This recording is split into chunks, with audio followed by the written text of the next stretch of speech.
So, all right. So this is episode 3. 3, 2, 1. Boom, we're on. And what's up, everybody? I'm Damian Mel, CEO and co-founder of Modern Wholesale. And with me is my sidekick, Josh Tedero, operations manager. What's going on, Josh? Nothing too much. Just enjoying the heat we got going on here. When I say your name, that's usually an indication for you to speak. Oh, sorry. Just sorry. so you know. Okay, right on. So, okay, so today's topic, well, we had some stuff put on the board here, and our sound guy completely erased half of it because he said it was boring. So we appreciate that. So now we have to do it on the fly. We're going to talk today about marketing, rent ready, curb appeal, and pictures. Kind of just like those dynamics. But kind of before we get into it, let's talk a little bit about the news. So I just read that New York and LA are thinking of converting office buildings in downtown to houses because there's nobody in them. They're empty.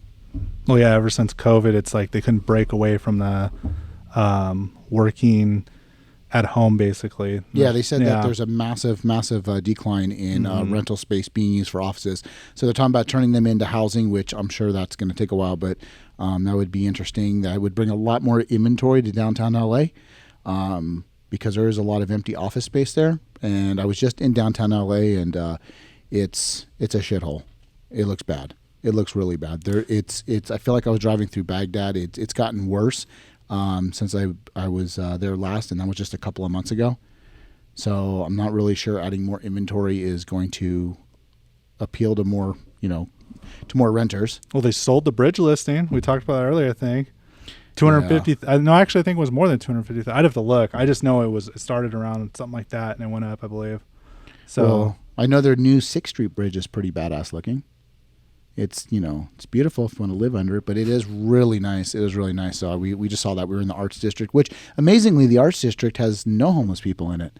It's actually really clean. So I don't know what's going on there. They must have some type of HOA for the downtown Arts District. But yeah, it was like really clean. Restaurants were open. Everything was nice. They had a parking structure that was super clean that we utilized. So that was cool. But we were coming from right there in DTLA, and it was bad. It just continues to get worse. I feel like every time we go there, it just gets worse, and it smells like urine. And then as soon as we migrated over to the Arts District, which was only like 5 minutes away, it was actually really nice. So I was kind of shocked at that with the contrast between the two. Yeah, they keep throwing money at the problem, thinking it will go away. Yeah. So anyway, and then I was looking at the Fed and whether they're going to raise rates again. And right now, the spread between the 10-year and the 30-year mortgage is about 3%, and historically, it usually runs about 1.5%. And so they're saying that is indication of an economy that's going to continue to fall. They're talking about the soft landing, and so I don't know how you feel about it, but I kind of think that we're going to have a pretty hard landing, and I think we're going to see the market, potentially collapse. And I know that there was some interesting data on foreclosures. People that were in I'm not going to say a forbearance, but they were on a COVID stimulus. They were on a COVID plan, right? They weren't making their payments due to COVID. They were not reporting those numbers, so there's not an accurate account of how many people. And I'm seeing some estimates as much as 20 million households were taking some sort of payment deferment due to COVID. And then as that expires, and it has been expiring, those become due now, all the past due payments. No. And so I'm just kind of wondering how many people have not saved their money. And now if the lender doesn't offer rewriting their loan for them or refinancing at a higher interest rate, which is going to put them at a hardship because they're coming into 3 to 4% interest to, now looking at, 7.5% interest rate on average now. Yeah. So, there's some things there that are definitely ticking away in the market. So I think that, if you're an agent, you need to be thinking about the worst, hoping it doesn't happen, but definitely preparing for the worst. That way, no matter what happens, no matter what, type of issues that come about, then you can definitely have the tools and kind of navigate around that. Right. And I don't know if I like our new setup. I can't see Josh. I feel like I'm talking to nobody. I was telling him maybe next time over a round table. It's like trying to find Waldo, it's like it is. And then if I move my head, my sound guy says I'm not close enough to the mic. So there's this continuous trying to find this groove of what works best. Yeah, I gotta kind of move it around. So and then if I touch it, he's giving me stop flipping me off. He's looking at me for touching it. So it says it makes noise. They say that's not good. So anyways, But yeah, so there's some stuff definitely happening in the market, and I've been doing some calls and talking to some different brokers regarding our wholesale. It is amazing how many agents I talk to, and not all of them, but there's a good amount that they simply are very much kind of head in the clouds. I'll call them up and I'll say, hey, I see you have a lease on the MLS, and you're looking to you're leasing the property, so you're obviously most likely dealing with investors or somebody who's renting it. Do you offer management services? And I would say 30% of the people say, after hearing my pitch, this current owner is not looking for management, so thank you. That's it. That's the only deal you're ever going to do for the rest of your career. Yeah. Like, you're not going to do anything else. You're just going to do that one deal. And what about other owners? What about other clients? And then you ask him, it's kind of like, oh yeah, like I do have other clients.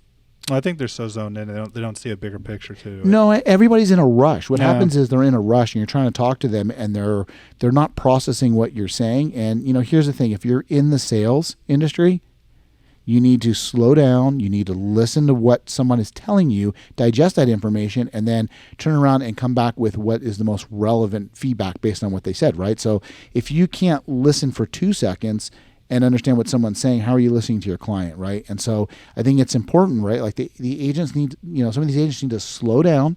You're busy, but really, what are you busy doing? I think coming out of that market too, to where, the inventory is still low too, but it's, everyone was so quick to buy. And I feel like it's still like that right now with certain, because the inventory is so low. So I feel like they're not listening sometimes. They're not slowing down take a beat and look over certain things as well. And it's like the key to detail, that's important. No, definitely. Definitely got to know what's going on. You got to pay attention, but you got to listen. You should have the details of what's happening, right? Mm-hmm. But anyways, been talking to just been pounding out and actually talking to a lot of agents, calling them up. And it's funny. Speaking of listening, and I guess my wife would probably agree with this, is female agents listen and ask questions and have dialogue, and the male agents are like, no, I'm okay. Either yes, I like it, send me the information, or no, don't, I'm good. But they don't even listen. They've made up their mind. So I think maybe that's what my wife's been telling me I do during our whole marriage. Like, she's like, slow down and listen. So that's been quite fun. I haven't, and it's kind of like door knocking, because when you're talking to people, you get some people just straight hang up on you. Like, So you still send them a nice email. You still send them a nice email, because you figure at some point they may come back and want to talk to you. But sales is definitely tough, and I really understand, like, when you're door knocking and farming, it is a lot of work and there's a lot of rejection. So it's no easy task to be an agent, especially in this market. Mm-hmm. No, I agree. So anyway, so today we're going to talk about, like, we're kind of really what we were going to talk about was marketing, and our sound guy said that it was too much information, and he said it was going to be boring and nobody was going to listen. So he chopped us down in our pre-production meeting to just 3 items, and he said I can talk enough about those 3 items. So all 3 of them are very important. Like the first one off too. Well, I kind of thought the whole list was important, but he said I have to do it in different episodes. I get it. That's fine. It's more content. Yeah. So anyway, if you guys, if you're new to our podcast, we're new as well. This is only our 3rd episode. We're not new to the industry. Got over 20 years of experience doing this. But if you're new to the podcast, go back, and I urge you to listen to episode 1 and episode 2 if you're wanting to understand what property management is, how to sell it to your clients. Definitely listen to episode 2. We give you a lot of insight on there, and we kind of talk about the topics that owners often bring up and really explain what the service is. So those are really good. The second thing is if you're listening to our podcast, please make sure to subscribe on whatever platform you're listening on. Subscribe to our podcast. If you're following us, make sure to follow us on Instagram and Facebook and all the other places, and you'll see all the links that are going to be in the bio. If you're just listening on a podcast, you're driving your car, you can always go to our website, modernwholesale.shop. modernwholesale.shop. Everything has been improved, and I'm super excited because today I was asked by an agent who signed up over the weekend, and we told him, hey, thanks for enrolling. Your account's active. And the first thing he said is, hey, I'd like to refer a bunch of other agents to this. Is there a referral program?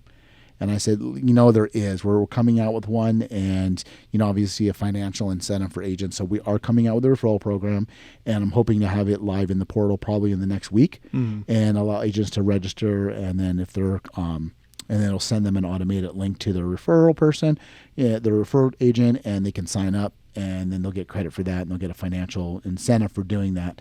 So I told him, yeah, we're doing that. But he was really excited. He said, yeah. He said, my wife told me to sign up. She had looked at everything, and I kind of explained everything to him. And he said, okay, so I lease the home. That's as far as I want to go, is I want to lease. I get that commission. He goes, but I get a lot of requests for management, and I just don't want to deal with it. So I said, yeah, that's perfect. Lease it. And then, boom, shoot it over to us. No, that's what we're here for. Yeah, lease it and shoot it over to us. So he was cool about that. I talked to another guy today. He goes, I have a lot of investor clients. I did start doing property management. I hired a couple of staff, a couple of people on my team. And he goes, it sucked.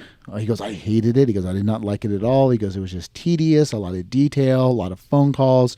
He goes, so I just stopped doing it. And I told my clients, sorry, and I just kind of referred them to other companies. He goes, and I just really don't want to get into it. And he goes, and my clients are always asking me, if I buy this property, can you manage? And I think he does part residential, and he does some commercial.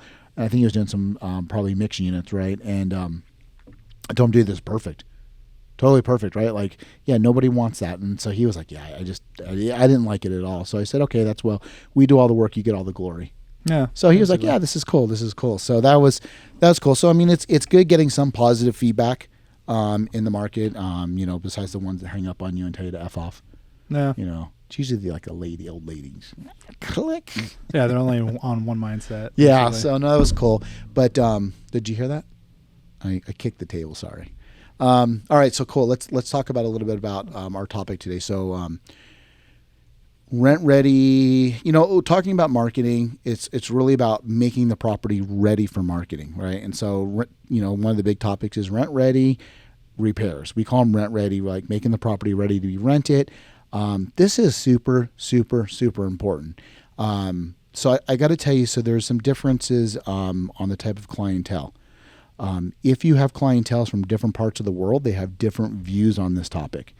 And this isn't a like, hey, you're being racist. This is reality. So now here's how I would back it up. Home Depot opened up in China, and they really were struggling because, and you don't believe me, you can watch the Home Depot documentary on this. They were really struggling in China because they were not getting the participation they thought they would get from the market. And what they realized is in America, people start in the lumber department. We look at what we're going to build. And the last department we go to is the paint department. Mm-hmm. And in China, they went directly to the paint department. So they had to reconfigure the stores. They had to reconfigure how they were pulling people in. Once they figured it out, obviously they began to do sales, but it's done completely different, right? And so oftentimes we'll have a property, and if the owner's from out of the country, they'll just want to pay somebody to paint it and not actually do the repairs. They'll just kind of paint over the areas that need repairs, right? Yeah. You kind of get that. And I would really used to get frustrated with this until I visited Asia. I've been all over Asia, and it's different, right? It's a different way of life, and there's no judgment. It's just we're different. We have different thought processes, and we do things differently. Unfortunately, your renter may not necessarily line up with that thought process, right? And so we have to sometimes retrain our clients and say, hey, listen, and sometimes they put more money into than they need to, right? They put extra money into painting something without fixing it. Mm. So we have to kind of retrain the client and explain to them the basis of what they want to do, right? Like making the repairs, then painting, making sure that the repairs they do are the right repairs to draw, right? Like it goes back to like, that's why, for instance, we'll get some homes where we get tons of calls. And the repairs are coming in, and the owner's like, well, why am I getting so many repairs? This, and obviously now you have a tenant in there. But the reason you're getting so many repairs too is because a lot of these that we find out weren't fixed properly the first time, and now there's bigger issues to be had. Correct. Yeah, and that sums up to a lot of it too. Yeah, exactly. So I mean, it doesn't benefit, right? And we have a property where the owner is. He just doesn't really want to invest the money into the property. We recommended him selling the property based on kind of his financial analysis of what he wants to spend in it, multi-unit. But he has his air conditioning units are over 20 years old, mm-hmm. and They go out constantly. The fact that they went to 20 years is amazing. No, I know. And his heater goes out, his air conditioner goes out, and the tenants get pissed off. It's hot outside right now. They're pissed off. And I keep trying to explain to them, listen, you're making a repair that is not adding any value to your property. You're being reactive and you're just fixing something that's already expected to be there, right? Whereas if you would just stop spending $800, $900 at a clip and just invest and go ahead and replace the air conditioning unit, you can amortize that expense. You're going to get your, on your taxes, but you can write it off in a single year as a repair. It's not an upgrade. You can actually write it off as a repair and take the deduction in a single year. But you're going to stop making and throwing money into your property that's not going to add value. But now by adding a new air conditioning unit, you're adding value to your property. Because if you were to sell it, looking at the hard components of the property are valuable, right? Like the buyer looks, especially in a rental unit, brand new HVAC unit has value to it. A 20-year-old unit that's been fixed 15 times has no value to it. Nope. It's actually devaluing your property, right? But they don't kind of look at it in that dynamic. So repairs are really key. And then at the same time, you end up pissing off a tenant, and then the tenant doesn't want to stay in the property. I thought I turned my phone off. Apparently not. Airplane mode. So the tenant doesn't want to stay in the property, or the tenant just becomes kind of disgruntled about the property because it's not right, and then the tenant kind of has a F you attitude towards the property. Or they stop reporting repairs because they think nothing's going to be done, and Correct. that's a huge problem. Correct. Yeah, that is actually really valid because they're like, okay, whatever, landlord's a slumlord. Yep. He doesn't give a shit. I don't give a shit type attitude. And you end up with bigger problems. And and then when the tenant moves out, the landlord's confused. Oh my goodness. The owner's like, what happened? Why did they treat my property this way? Well, dude, you don't treat your property with respect. You don't even take care of it. No. You don't maintain it. You don't fix it. So those are really, really valid things. And if you're an owner and you have a mindset that you don't live there, it doesn't bother you, you shouldn't be an owner. Amen. That is not how you should treat your renter, right? And it's not to say that there's not renters out there that are bad, because if you're a renter listening to this, hopefully you're good, but there is a percentage of renters that have just a really shitty attitude about renting. They say, oh, it's just a rental property. But there's a lot of renters who respect the property, and right off the bat, if they see the property is in good shape when they move in, if it's well taken care of, the owner's nice, or if they call us and say, hey, I just moved in and this went wrong, and hey, no problem, we're going to go out and take care of it because the owner wants us to take care of them, then they go, hey, you guys are nice, and they have a great attitude. You're more than likely to get them to take care of your property. No, I agree 100%. And you want them to report when shit doesn't work. Yeah, exactly. It lets you know. It keeps you up to date with what's going on with the house and everything in general. Yeah, exactly. Exactly. We did this. So we did this on our construction company. We did this restoration project in Pasadena. It was 3 buildings that were all 3 stories tall. It was condos, basically 2-level condos on top of a garage. And so there's 3 rows of them, and I don't know, there was maybe 50 units. The whole building was built in the early 80s, and it was all, I don't know if you're familiar with T111 siding. It's just basically plywood siding with grooves in it. Like you see a lot of tough sheds are built with that, and then they just kind of trim everything off with 1x trim, and they paint it, and it looks fine, but it's indicative of the 80s. It rotted, weather, whatever. And homeowners were like, we give them a bid to replace it, and it was amazing because we had a few homeowners say, no, we want this replaced with a material that's never, ever, ever going to need to be replaced. It's never, ever going to rot. It's never. Oh, yeah, it's like a roof, for instance, right? Yeah, you have year expectancies. Yeah, but I was like, that's not possible. There's no such thing as a property or a component that never needs to be maintenance, that never is going to deteriorate. It doesn't exist. Nobody has ever created that. Believe it or not, I've had owners tell me that a repair was done. We had one downstairs. Oh my God, I forget the actual repair itself, but it was a material, and he was like, oh, well, I paid extra because it was supposed to be pretty much invincible. And I'm like, okay, well, nothing's invincible. That doesn't exist. Yeah. Nothing will. I mean, and here's how you can tell. There can be a really nice, say, an office complex, big parking lot, right? You see it in your community. Everyone leaves, and then within a year, it looks like it's been abandoned for 50 years. There's weeds cracked up all through the sidewalk. Like, that's because it was maintenance, and you didn't notice that was happening, right? Yeah. But yeah, weather will overtake any property. Wind, rain, sun, it will overtake it, right? And so it's important, right, to make sure you're taking care of that stuff. And that definitely plays into curb appeal. No. Right, like definitely plays into curb appeal, right? Like if you pull up and your property looks like you can't see it behind the weeds. Well, that's the first thing you're going to judge right off the No, bat. exactly, Yeah. exactly. Like so the house in my neighborhood, the lady next to us, she had owned it since it was built. She passed away. The kids fight over it, but they somehow put it into a management company, which was okay, but they don't maintain it. And because they don't maintain it, the renters do have that attitude. They're like, they will tell me that they're my neighbors. They'll be like, yeah, the owner just doesn't maintain it, right? Like, I'm going to do the bare minimum. Well, I'm looking at their trees, and their trees are like, I can tell they're dead. They're big, huge trees. They're going to fall into my yard at some point, but they're dead. Like half the branches on them are just dead leaves. But it's a great example of they failed to maintain their property. They failed to take care of it. They failed to ever trim the trees or do anything. And it's all they're doing is they're letting their investment rot. So yeah, you're gaining. You may be saying, "Oh, I'm cheap and I don't spend a lot of money, but my property's going up in value." And yes, that may be very well the case. However, get this: it's going up in value, and then it's minus off all the repairs it didn't do. You're not going to get premium value for your property at the end.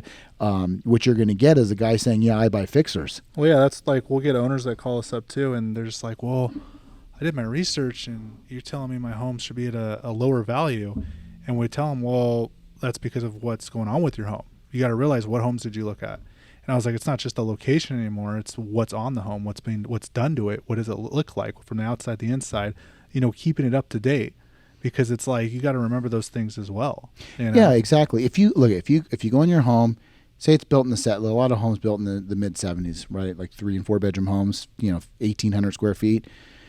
You go in these homes, they got the damn near original stove, damn near original bisque dishwasher with the big giant dial on the front of it. People look at that and they think, oh, I don't really want to. Do I want to eat in this kitchen? Like, they look at those things. Yeah.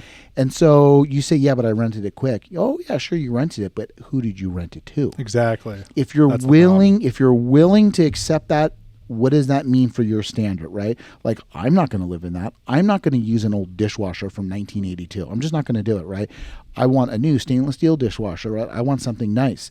I'll pay for that something nice. But so the question is yeah, rent it quick, but who did you rent it to? No. Who did you rent it to? And so that is, here's a good story for curb appeal. We had a property. I don't know why we bought this property, but we bought a property in San Bernardino. We actually bought it with a pool of properties. Like, we bought all this inventory out. One of them was this property. The lady that rented it, it was her and her son. She was definitely crazy. And she came to our office to pay rent, and she tried to run me over with her car because I told her she wasn't taking care of the landscaping. She literally tried to run me over with the car. She damn near killed me. When my wife got back to the office, I told her what happened. She said, yeah, but did she sign the lease renewal? I said, babe, she tried to kill me. She goes, you're fine. You're alive. You're fine. She said, walk it off. Yeah, but did you get the lease renewal? Like, she was just concerned, like, did we get the lease renewal on the property? I'm like, thanks, I appreciate it. Oh, you got to be making that money. So every time I think about landscaping and people complain about landscaping, I think my renter tried to run me over with a car. And the city kept finding us because they said the lawn was dead, which is ironic because we're talking San Bernardino, and it was not in a great area. We put in new sod, new sprinklers. We paid for the water, and she still kept turning the water off.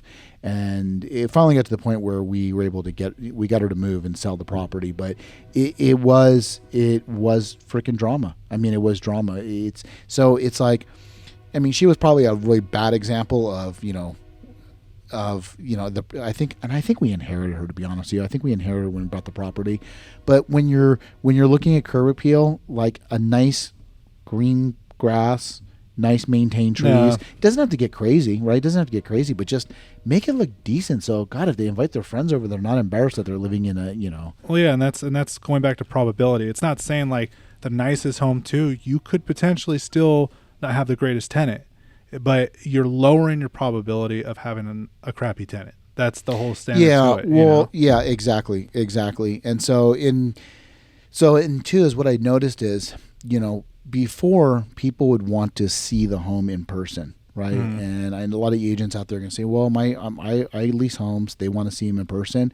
But I'll tell you what, right now, the people that want to see it in person are a lot less of the people that already seen the home and you didn't realize it. They looked at it in the pictures, right? Like, if you ever try to sell a car, if you put a car on, OfferUp we use, we get people who want to negotiate without even seeing it because they saw the pictures.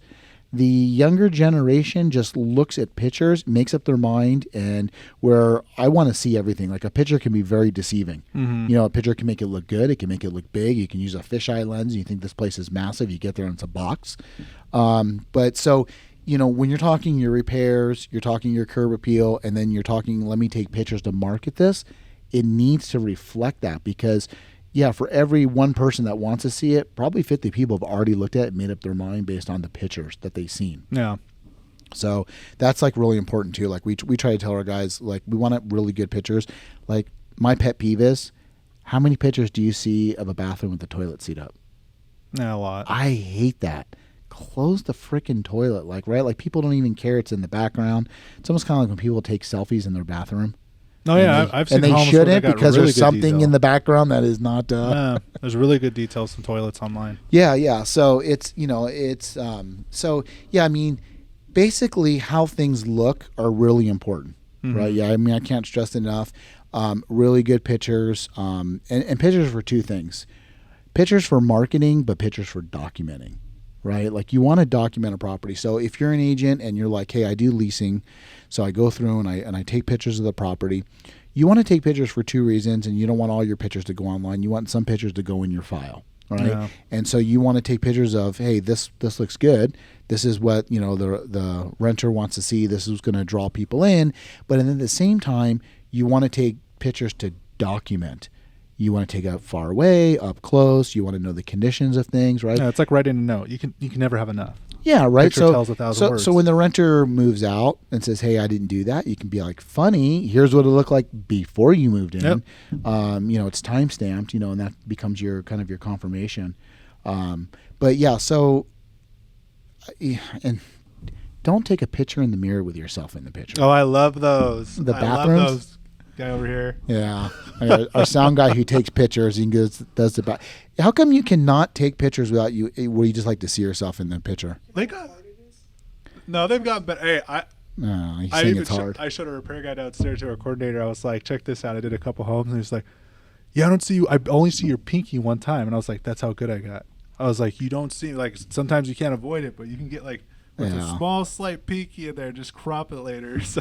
Yeah, pictures are key. Well, it's kind of like when you get your Amazon package. The picture of the package can't have you in it. No, can't have your shadow in it. I bet you a lot of people don't realize that. Episode yeah, can't have your shadow in it. Can't have you in it. Can't have a foot in it. Can't have an animal in it. Yeah, your reflection is a person being in the photo. Yeah. So it's so pictures, but pictures are really they're really key. But I know sometimes we get pictures and we see pictures. Tenants will send us pictures of things wrong. Which is great, right? They call up and say, hey, this isn't working. And the one thing we'll ask is, right, do you have a picture or a video? Because the reason we ask for that is people will say, like, my sink is leaking, and you'll get there and their garage door fell down. And you're like, what? But, like, they completely confuse what's wrong. I mean, that's probably the most exaggerated way of going. But people will say things like, my sink is clogged, and then we'll get there and the garbage disposal is completely ripped off. Like, there's damage, or they'll say, I just have a slight drip, right? Yeah. And but their toilet's clogged. Be like, wait a minute, I thought you had a drip. No, it's a toilet. Like, I don't know what happens in people's minds when they sometimes see a repair issue and they call us up or email us. They completely confuse what the issue is. So by default, we'll like, hey, do you have a picture of it, right? Like, do you have a picture? Only because that way then we can assess what needs to get done if we can, and we can send the right technician. Yeah, exactly. But people take pictures with stuff they shouldn't in the background. Yeah. Like, dude, that brick? No. Well, it's like what we say about social media. It's like I tell my friends all the time. It's like, they say, oh, I can't go out. And it's like, well, your social media said otherwise. You're off doing, Yeah, it's like, right? Yeah, you got to watch what you do, Yeah, it's there. Yeah, Same with pictures. Exactly. So, we've had some properties where this guy called up and said, "Hey, I got a repair issue." And, okay, cool. Can you send me a picture? And he sends pictures, and like there's like holes in the door, like you can totally tell he put his fist through it. I forget what the picture was, but like you see the door in the background, and I'm on the phone with him, like bro, what's up? What's up with the what are you and he couldn't comprehend that I was like talking about like, dude, you're sending me pictures of the property, you clearly have issues over here, right? But he in his mind it was like, yeah, but I'm talking about this repair right now. And I'm like, yeah, but I'm talking about why is there a hole in the door? And he didn't, but like they don't think, right? Like he just starts taking pictures. So it is good to ask for pictures, and it is good when people don't realize that and they just kind of reveal what's going on. Yeah. That and what was the other one we had? They took pictures, and we noticed something weird was in the background. We noticed there were some like cables coming in through the wall, and we're like, what the hell is that? Like, dude, that's like way too thick for. So we go out to do the repair, and there's a door that's locked. So the tech said, hey, can I get in there? And they wouldn't let him in. So he's like, okay, no problem. So he didn't want to cause conflict. He went around back, and he was out. He said, I just got to go outside, And they're like, they didn't think anything of it. They said, fine. He went around. He looked on the back of the roof, and there were solar panels up on the roof. And he saw the cable come down. They punched a hole through the stucco, and they ran it in. And so he kind of identified. So he came back and said, listen, there's something going on. So we served him a notice. Well, what happened is one of the big solar companies accepted the fact that they were the owner, let them install solar on the property, did a half-assed job of running it, ran it into a room. They had a grow room. And so what they didn't want to trigger Edison with excess electricity and everything. And they basically had this huge, it was like a bedroom that was attached to the garage area. So they kind of converted the garage and this room into a massive grow room. But yeah, the only way we realized it was they sent a picture about something. It was something that it was one of their doors. Something happened in their house. It was a legitimate repair. It was whatever. But we noticed that and we saw that in the picture. And so, right away we tell the tech, hey, like when you're out there, take a look at this. And sure enough, that's what it was. So they end up getting arrested. Everything got shut down. We got the property back. Luckily, we caught it in time, and there was actually no damage to the property.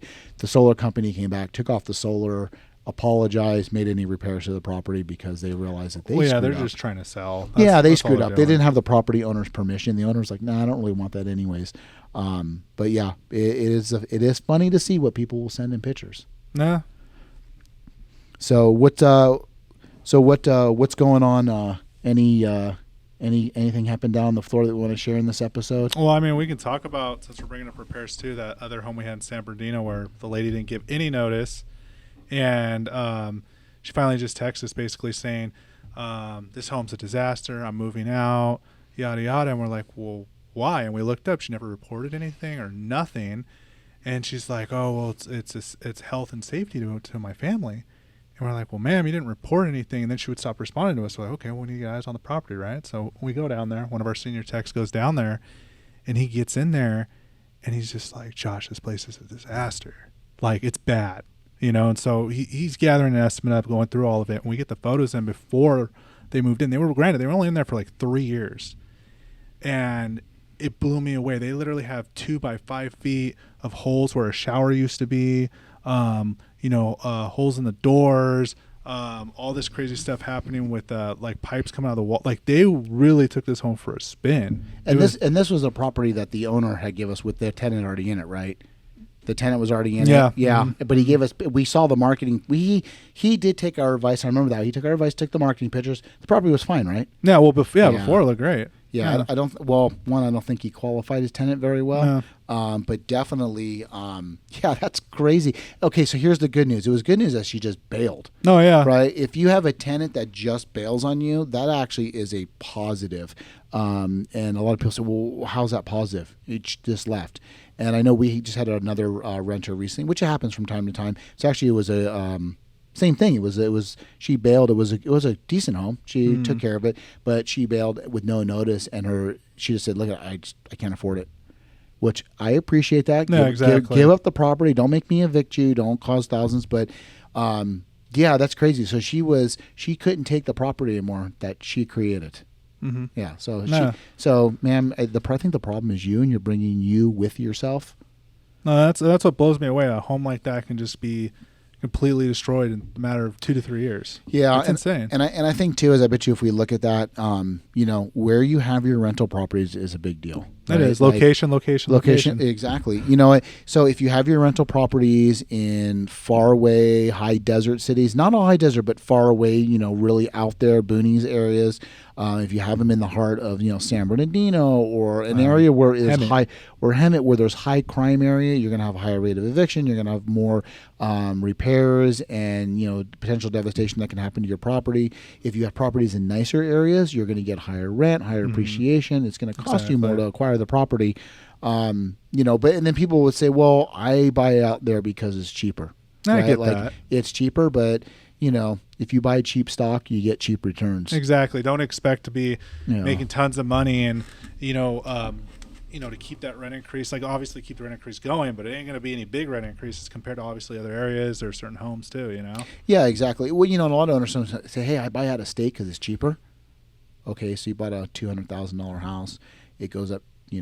It goes up Well, the dollar's worth more. It goes up 5% a year. You're like, that's but you buy something. It's not really cheaper. You have to buy more homes to get the same appreciation. Mm-hmm. At the end of the day, it's how much money are you going to get in appreciation, right? And so, but yeah, the properties in those areas, I would say. We try to steer our clients away from them. If you refer us properties, if they're really bad, if they're kind of in the ghetto, like we're going to get shot going there. Sometimes we'll deny them and say, hey, listen, this isn't an area that we feel comfortable servicing. But we've gotten better. I think a lot of agents try to steer clear of those. A lot of agents know better now. No. They try to stay clear, and a lot of those owners usually don't use agents. They kind of do things on their own because they're definitely looking for the save money all the way around. So, but yeah. I think that I think on this topic, I think there's more that we wanted to cover, but I was restricted on, I was overruled. But we definitely want to get into the dynamics of, especially talking about this tenant that trashed the house. We want to cover an episode, and we'll do it in a future episode about really underwriting and understanding a tenant and kind of what to look for and kind of how that process works.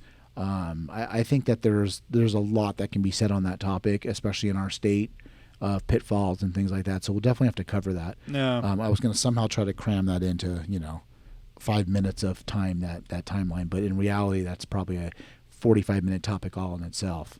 No, yeah, and there's a lot of stories we could bring up too regarding repairs, what to do and what not to do. And this is, what happens sometimes when you do these things, or for instance, how tenants might retaliate it too. They shouldn't, but we're all human. They're going to do things too, and that's something to watch out for as well, Yeah, exactly. So the moral of this story is, if you guys are representing property owners, you're just doing leasing where you're a property owner yourself, repairs are vital to your investment. I cannot repeat that enough. Repairs are vital to your investment, right? Like you have to take care of your investment, right?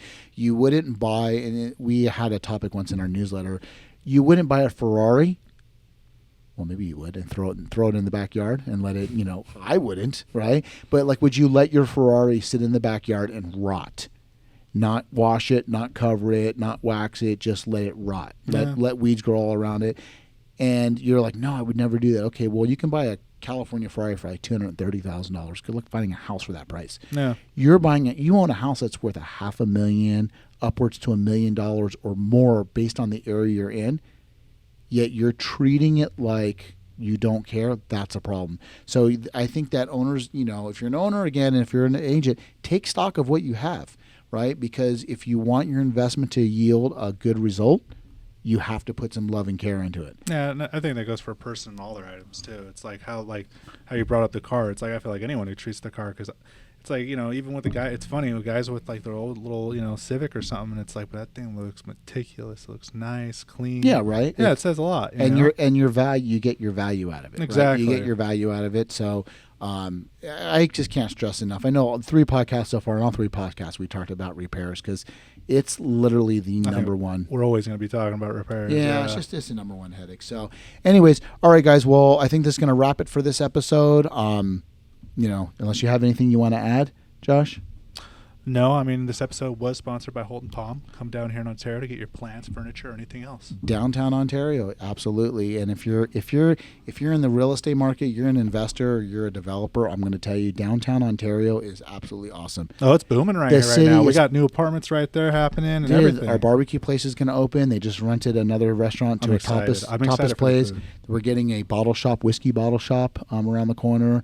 A steakhouse is going in. There's a lot. There's And then the pizza joint right the over pizza here, too. joint's going in, exactly. So there's a lot going on. So yeah, if you're in the area, I encourage you to stop in, come talk to us at our offices, and yeah, I would love to tell you what's going on in the area because we're actively involved as investors as well and developers in the area. There's a ton going on. It's a great time to be in the area. So Definitely. yeah, so downtown Ontario is actually a place to be. Mm-hmm. So, all right, guys, that does it for this episode, and look forward to seeing you on the next. And again, don't forget to follow us, subscribe to us, check out all our stuff. And if there's anything you want us to talk about, if you want to share a story where you want to be on our podcast, shoot us a message.